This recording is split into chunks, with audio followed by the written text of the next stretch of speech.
सो वो थे हमारे वैस्कुलर इवेंट्स। अब है हमारे सेलुलर इवेंट्स। वेसल्स में क्या चेंजेस आए हमने देखे, अब सेल के अंदर सेल में क्या चेंजेस आ रहे हैं वो हम देखेंगे। तो इसमें भी दो प्रोसेस होती है, एक्सुडेशन ऑफ ल्यूकोसाइट मतलब वेसल में से ल्यूकोसाइट का बाहर निकल जाना, और फैगोसाइटोसिस मतलब उस माइक्रोब को खा के किल करना। ठीक है, तो सबसे पहले हम देखेंगे एक्सुडेशन ऑफ ल्यूकोसाइट्स मतलब ल्यूकोसाइट जो होती है वो हमारे ब्लड स्ट्रीम में से बाहर कैसे निकलती है। तो सबसे पहले changes in the formed elements of blood मतलब हमारा जो देखो ये हमारी ब्लड वेसल्स है। ठीक है, ब्लड वेसल में जैसे ये देखो हमारी ये ब्लड वेसल है, तो ब्लड वेसल में हमेशा जो हमारा ब्लड होता है वो एक स्ट्रीम में फ्लो करता है, जिसमें क्या होता है जो ब्लड सेल्स होते हैं ना वो हमेशा बीच में फ़्लो करते हैं, और जो प्लाज्मा होता है वो आसपास फ्लो करता है नॉर्मली। लेकिन जब कोई भी प्रॉब्लम आई, ठीक है, इन्फ्लामेशन हुआ, परमेबिलिटी में चेंजेस आने की वजह से या हाइड्रोस्टेटिक प्रेशर बढ़ने की वजह से जो प्लाज्मा था हमारा वो बाहर निकल गया, और बाहर निकलने की वजह से जो यहाँ पे जो सेल्स होते हैं ना उनमें भी चेंजेस आते हैं और वो यहाँ पे फैलने लगते हैं। और ये जो फैलने लगते हैं मतलब ये जो प्लाज्मा की लाइन थी ना, ये लाइन है प्लाज्मा की, ये छोटी होती है, और ये जो इस लाइन में फ़्लो कर रहे थे अब ये फैल जाते हैं पूरे ब्लड स्ट्रीम में और इनकी, ठीक है,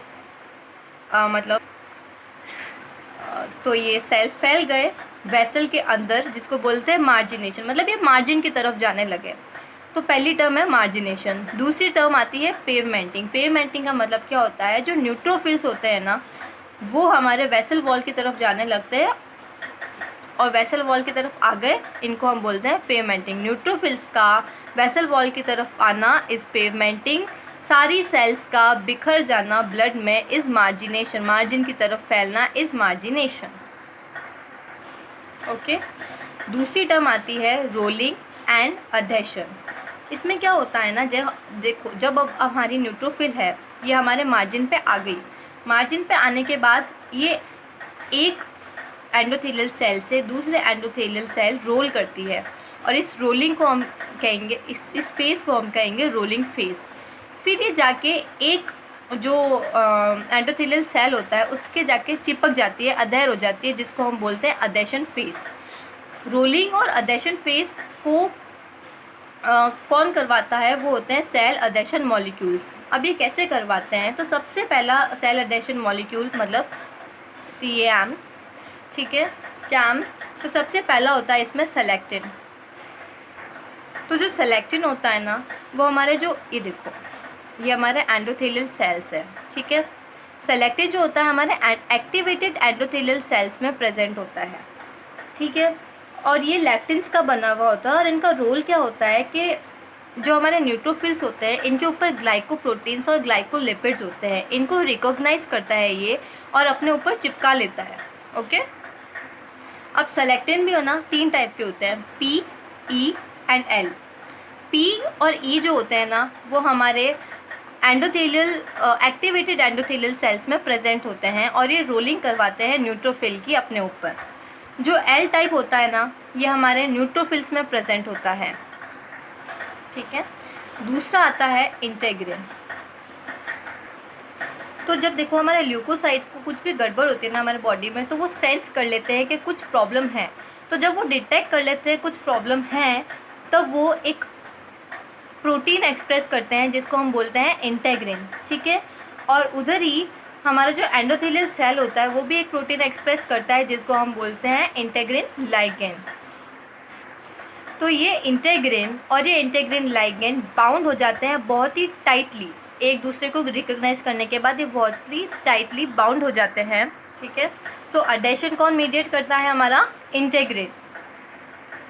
अब देखो इंटेग्रिन लाइगेंड जो होता है ना जो एंडोथेलियल सेल्स पे प्रेजेंट होता है वो भी 2 टाइप का होता है, vascular cell adhesion molecule 1 and intercellular adhesion molecule 1।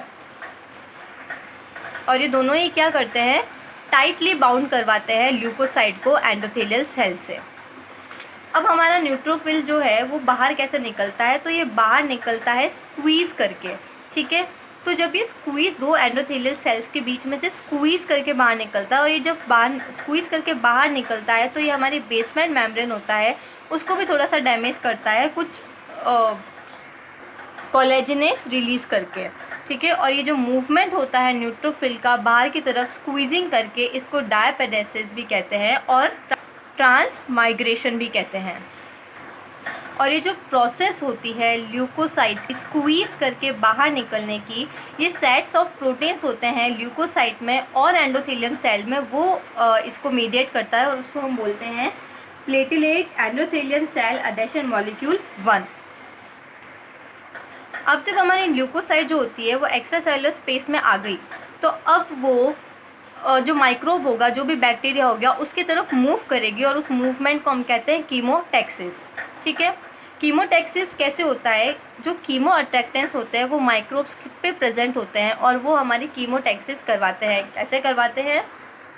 तो देखो, कीमो अट्रैक्टेंस जो होते हैं ना, वो 2 टाइप के होते हैं, एक्सोजीनस एंड एंडोजीनस, ठीक है। तो कीमो अट्रैक्टेंस जो होते हैं वो हमारे ल्यूकोसाइट के जो रिसेप्टर्स होते हैं उसके साथ बाइंड कर लेते हैं और उसके साथ बाइंड करने के बाद पॉलीमराइजेशन करवाते हैं ये एक्टिन का एंड लोकलाइजेशन करवाते हैं मायोसिन का ल्यूकोसाइट्स के अंदर, जिसकी वजह से फिलोपोडिया एक्सटेंड करता है ल्यूकोसाइट। और जब ये फिलोपोडिया एक्सटेंड करता है तो जिस डायरेक्शन में वो एक्सटेंशन हो रहा है ना, उस डायरेक्शन में हमारा ल्यूकोसाइट मूव करता है और जिस डायरेक्शन से कीमो अट्रैक्टेंट आ रहा है उसकी तरफ ये जाने लगता है। तो अब यहाँ पे एक क्वेश्चन आता है कि why neutrophils predominate early. Neutrophil से सबसे पहले क्यों जाते हैं, माइक्रोफेजेस या मोनोसाइट्स क्यों नहीं? तो देखो, न्यूट्रोफिल्स जो होते हैं ना वो बहुत ज़्यादा होते हैं नंबर में, ये जल्दी रिस्पॉन्ड भी करते हैं और ये बहुत ही अच्छे से अटैच होते हैं मॉलिक्यूल से, इस वजह से ये पहले जाते हैं। लेकिन ये शॉर्ट लिव्ड होते हैं 24 से 48 आवर, तो फिर इनको रिप्लेस करते हैं मोनोसाइट्स। अब देखो, अब हमारा ल्यूकोसाइट है बाहर आ गया है, एक्टिवेट हो गया है और वो रेडी है फेगोसाइटोसिस के लिए, माइक्रोब को किल करने के लिए, ठीक है। तो फेगोसाइटोसिस मतलब होता है सेल ईटिंग। इसमें 3 स्टेप्स होते हैं, रिकॉग्नाइजेशन, इनगल्फमेंट एंड किलिंग। तो क्या होता है ना, हमारा जो भी माइक्रोब है, माइक्रोब के ऊपर एक कोटिंग होती है जिसको हम बोलते हैं ऑप्सोनिन, और हमारे ल्यूकोसाइट्स के पास ऑप्सोनिन रिसेप्टर्स होते हैं। तो ये जो ऑप्सोनिन होती है ये हमारे ल्यूकोसाइट को अपने तरफ अट्रैक्ट करती है, तो इसको हम बोलेंगे रिकॉग्नाइजेशन। रिकॉग्नाइजेशन के बाद ये जो माइक्रोब होगा ये अपने रिसेप्टर से आके अटैच हो जाएगा, राइट, हमारे न्यूट्रोफिल। ये है हमारे फेगोसाइट, कोई भी न्यूट्रोफिल, मैक्रोफेज, मोनोसाइट, ठीक है। ये उसके अंदर का है न्यूक्लियस, ये है लाइजोसोम जिसके अंदर बहुत सारे ग्रेन्यूल्स हैं, यहाँ पे ये अटैच हो गया है। तो पहला स्टेप यही होता है कि इसके आके अटैच हो जाएगा। अब अटैचमेंट पे ये सिग्नल भेजेगा कि इसके साइटोस्केलेटन को चेंज होना पड़ेगा। तो अब इसका साइटोस्केलेटन चेंज होता है, जो न्यूट्रोफिल ये फेगोसाइट होता है वो स्यूडोपोर्स एक्सटेंड करता है और स्यूडोपोर्स एक्सटेंड करके जो माइक्रोब होता है उसको पूरा अपने अंदर ले लेता है, ठीक है। और अंदर लेने के बाद ये क्या है, एक वेसिकल है, खाली जगह है जिसके अंदर हमारा माइक्रोब बैठा है, ठीक है। और इसको हम बोलते हैं फेगोसोम। अब ये जो फेगोसोम और लाइजोसोम होते हैं ये आपस में फ्यूज़ कर देते हैं, ठीक है। और इस फ्यूज्ड को हम बोलते हैं, इस फ्यूजन को हम बोलते हैं फेगोलाइजोसोम, इस चीज़ को हम बोलेंगे। और लाइजोसोम के जो ग्रैन्यूल्स हैं ना वो भी इस माइक्रोब को डिस्ट्रॉय कर देंगे, ठीक है। तो ये हुआ इंगल्फमेंट एंड किलिंग। अब किलिंग कैसे होती है? तो किलिंग भी 3 प्रोसेसेस में होती है, reactive oxygen species, reactive nitrogen species and lysosomal species.